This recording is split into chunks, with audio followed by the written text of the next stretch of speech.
Chers amis, bonjour, j'espère que vous allez bien. Je suis aujourd'hui enfermé dans cette pièce pour symboliser un peu cet enfermement que nous avons vécu pendant le confinement qui arrive à son terme. Et je voulais tout simplement revenir sur un verset du livre des Actes des Apôtres, le verset qui suit le récit de l'Ascension, où il nous est dit que les apôtres rentrent à Jérusalem car la distance n'est pas grande, celle qui est permise le jour du sabbat.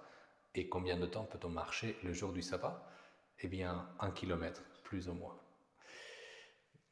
Cette distance, en fait, courte, elle est là pour permettre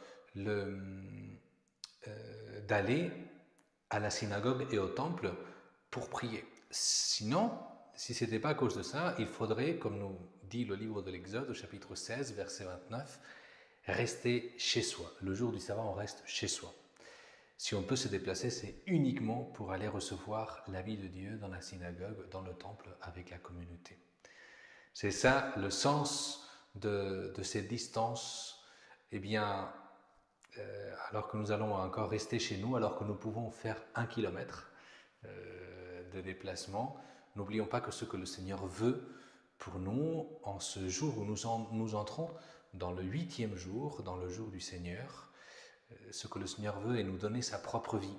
Et bien que tous les déplacements que nous ferons dans notre cœur en cette journée soient pour recevoir la vie de Dieu et pas d'autres vies qui ne sont pas la sienne. Et bien que le Seigneur vous bénisse en ce samedi de la 4e semaine du temps pascal, qu'il soit avec vous et qu'il vous remplisse de sa joie. Au nom du Père et du Fils et du Saint-Esprit. Amen.